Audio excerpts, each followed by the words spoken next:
Alright guys, if you guys watched my previous videos, this is Gersha from Technical Option Traders. A humble request here once again for you guys. If you guys like what I do, please like, comment, and subscribe to my channel. I'd greatly appreciate that. You guys will help me beat the YouTube algorithm, and I can keep making content like this for you guys on a daily basis, right? So let's get started here. If you guys watched my previous video, look at the title of that video, the FMOC rally. This is exactly what we got going on here. The J. Powell rally, okay? So look at this overall analysis of S&P 500. This is where I want you guys to take a step back and really analyze what's going back in the market, okay? Yes, Jay Powell came in. He said today that, they won't do a 0.75 basis increase.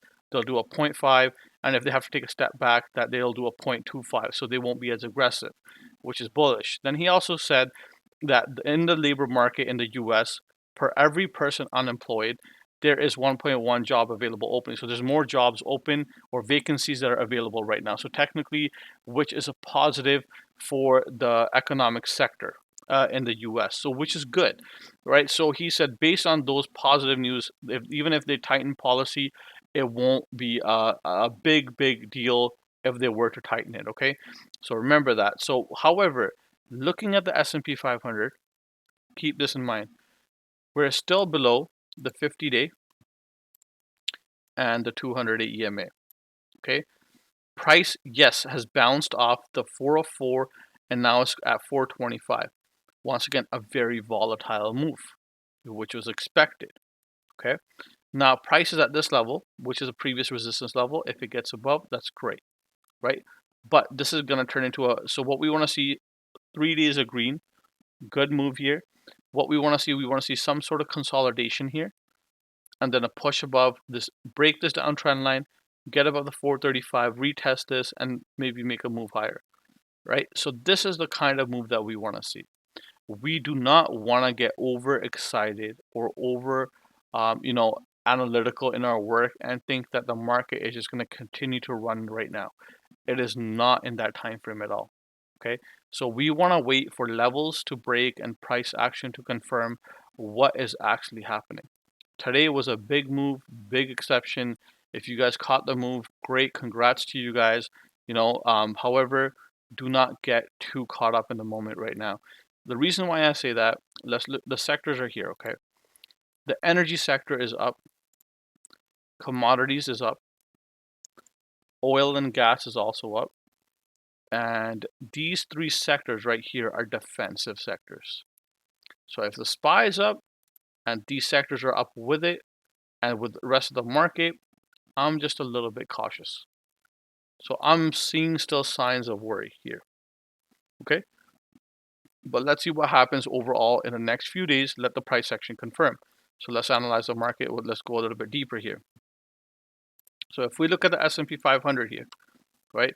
Let's have a look at this, right? So right now, S&P 500, it needs to get above the 429 or the 430 level. If it can get above that, it'll be a nice move to about 436, then possibly break of this trend line and we can push higher, right? So the way I would watch this move is like this. So I'm going to draw a trend line that we got a low here. This is a new low, and possibly see if we can respect this trend line and keep pushing higher here. All right, guys, so this is the intraday move that I'm going to watch. Now, on the daily time frame, I do have a new area highlighted, which is from today to June 1st, and this is when Jay Powell is going to discuss balance sheet reduction. So I want to see what happens on that day, and this could also add on to more volatility in an already volatile environment. Okay, so this is what I have highlighted here. So right now, this is what I'm watching. If this trend line holds intraday, we can come back and test this and keep pushing higher. If this trend line fails and then we break 420, we move our way down to 413. That's confirmation for me to take a short position to 410 or 404. So this is how I trade based on technicals, and this is how you should be analyzing the market. Let's look at Qqq here. Qqq on a daily basis, let's look at it. So we're still below the major trend lines here, right? So nothing major going on here, right? Qqq still breaking down, right? Price action. Oh, obviously I was stating, if you guys watch my previous video, this is too much of a vertical move, right? This is too much one way. Price needs to pull back. This has to happen. Price can't keep just falling in one direction. So now the reason for that pullback turned out to be Jay Powell's Fed meeting, right? And what he said of the market. So this is a nice push for Qqq. We need Qqq to break above this downtrend line, consolidate here a little bit. Then the second level is here.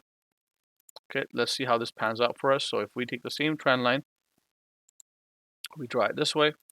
All right, so the first break or the first trade that we have is here above 330. If this breaks this, it can push above to at least 342. But we want to see a price break, retest this level, then break out, and then some more buying volume stepping in. Right now, we have a big candle on the hourly with big volume, but we need continuous aggressive buying volume, more than normal. Okay, so that's something that we want to pay attention to. But the Qqs need to get above 330 and with a volume, and then get above 336 and then push higher here. Okay, so that's something to keep an eye on. So looking at IWM here, let's look at the daily. IWM is pushing higher. I'm not bullish on IWM until they get about 197 here. So IWM, this is just a bounce here. We want to test this 193, retest, and then continue to break out if this is going to get bullish. But for now, IWM is doing the same thing as the rest of the market. So not really confirmation here. It's just trying to bounce with the market and not a whole lot going on over here overall, right? So let's look at Dow Jones here. Dow Jones doing well because economic news was positive, so it makes sense, right? Let's look at the hourly on Dow. Dow is trying to break this downtrend. This little bit of a downtrend that's got going on. This is a flag, you could say, but it's getting above this, right? So what I want to see, or what I want to keep my eye on, is this little zone right here. If Dow can get above the 340, we got 343 easy. However, then this will set the move to about 348. So I want to see what Dow does here, and we can push up higher. Or if this, same thing with Dow, it's got a nice little trend line to the upside here. If we break that, and we break this level right here to the downside, we're going to get a break of 327 and push down lower, right? So I'm always looking at both objectives, not just one, right? So bullish and bearish, and that's how you build your position, right? So next step we have is gold. Like I've been talking about gold for some time here. I'm bullish gold above 175. Whenever a price is between two EMAs, the 50 and the 200, I do not tend to trade it, but I was out of my gold position when price closed below 175, so I was already out. So now we're getting a bounce here. This is a downtrend line still on gold.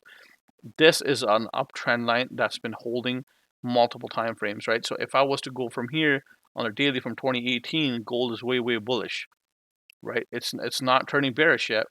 It's still bullish, right? But the thing is, I like to trade with momentum, and when the momentum is lost, I like to get out, right? So here on gold, the momentum was lost, and I don't want to trade it. So because I know if 172 breaks, the lower levels on gold are way down here, right around 163, and then break a 157. So I don't want to be involved in this zone. I'd rather wait my turn here. Once the price breaks this trend line at 179, and then the resistance level as well, that's when I'll look to re-enter for a quick push to 182 and then 183. But for now, gold is holding its own, and that's interesting with the market, right? So gold is supposed to be in hedge.